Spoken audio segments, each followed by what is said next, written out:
bay luôn, tự bay nhá. Bắt đầu mình sẽ cho các bạn xem. Hey, kéo. Đấy. Rồi, nó đã bay rất xa. Giờ các bạn có muốn mình làm không? Cái của mình là đầu tiên chúng ta cần phải có một tấm bìa và một cái giấy, một cái tờ giấy. Giấy to quá nên mình sẽ cắt nhỏ lại, cắt sẵn luôn.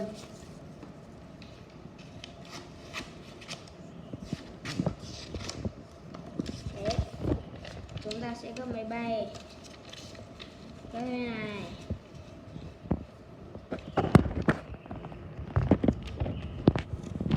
Thế để chúng ta có nét giữa, chúng ta sẽ gấp vào.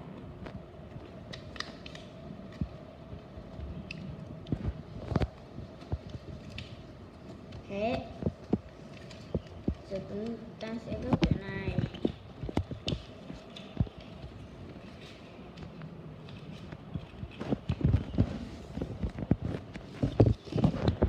Sau đó chúng ta quay đầu ngược lại, gấp trở lại vào.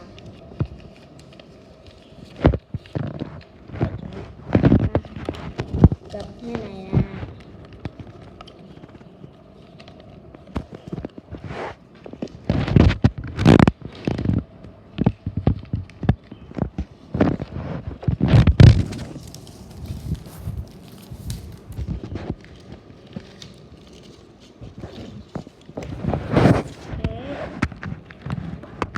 Mình sẽ gấp thêm thế này nhá.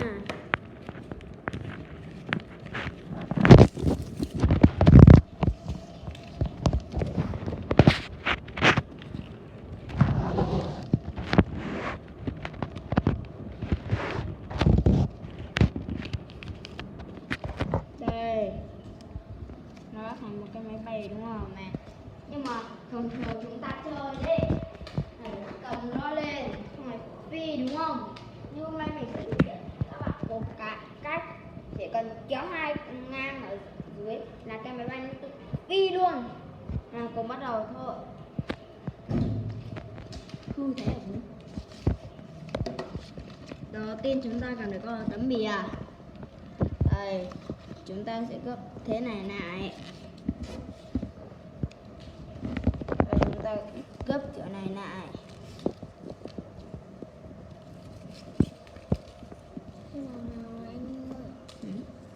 Gì đấy? Nhìn tên của em mà chẳng nhìn thấy.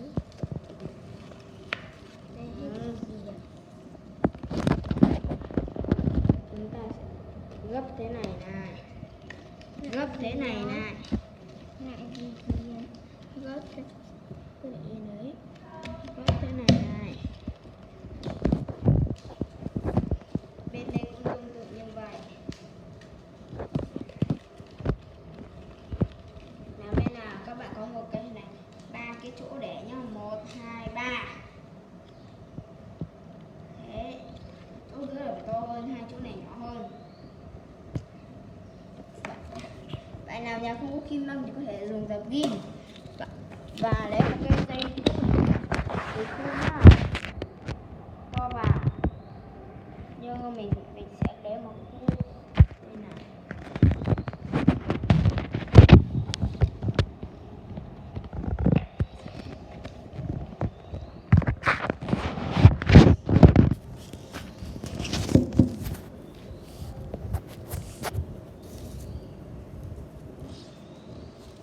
Đó.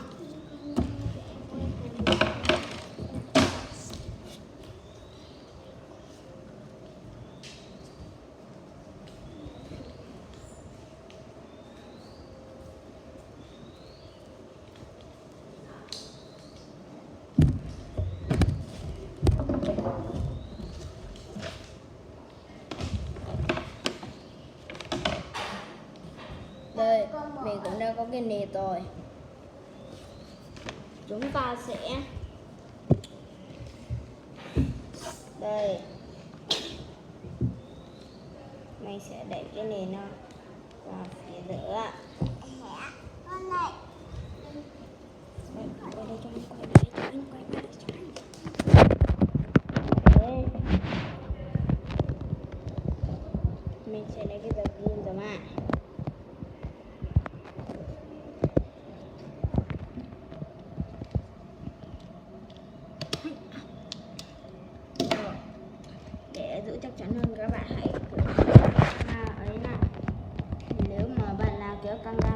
bị rách bị hoặc hay là kim bung ra thì các bạn hãy xử lý lại nhá.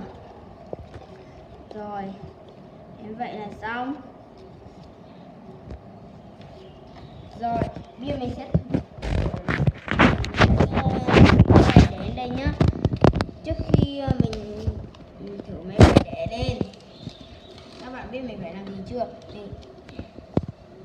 Mình phải cầm dây gì này, cứ hai cái đầu này cho nó phải hai lên, còn cái đầu ở giữa bên trong cũng bỏ đấy cũng được. Kéo căng ra đây. Đấy. Thế chúng ta sẽ mở chỗ này ra để hết khe máy bay để lò cánh ra thôi. Giờ mình sẽ cùng các bạn đi test thử nhá. Nào đi thôi.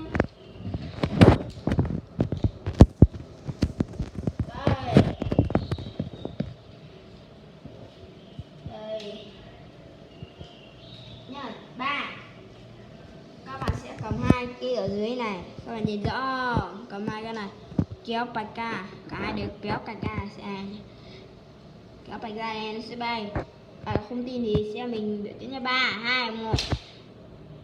Hơi dở, mình sẽ làm lại nhá.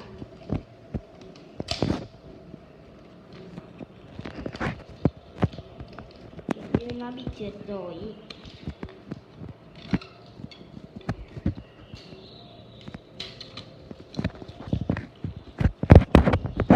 Em để ở đây mình phun nha. Em ra kia em vẽ ra này.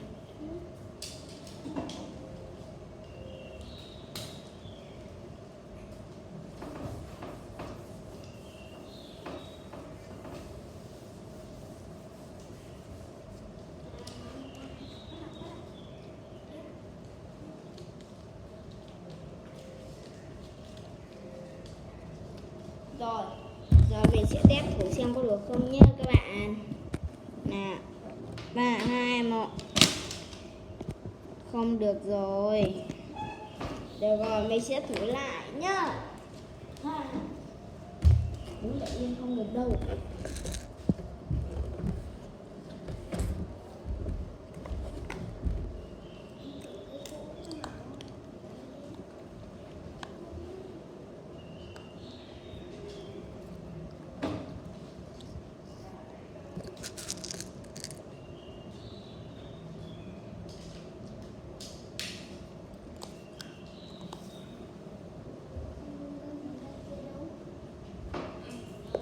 Được rồi, không chần chừ quá lâu, lần này mình sẽ chắc chắn 100% bay được. 3, 2, 1.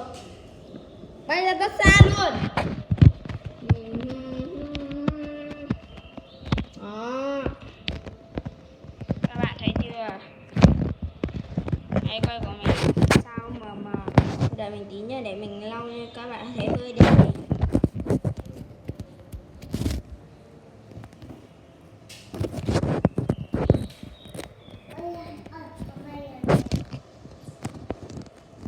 Hơi rõ rồi. Các bạn thấy là nó bay ra từ đằng kia ra quá xa luôn.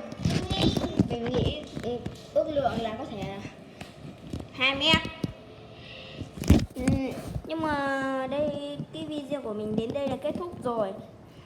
Nếu bạn nào thấy hay hãy cho mình một like, một share, một subscribe của mình. Và đừng quên đăng ký cái chuông để nhận thông báo được từ mình nhá. Nếu kênh của mình đạt được 100 like mình hoặc là những bình luận khác thì mình sẽ quay thêm nhá. Nhưng cứ like đi vì mình cũng không biết bật cái cách tính năng bình luận nhá. Mình không biết cách bật cái tính năng bình luận. Nhưng mà thôi không sao.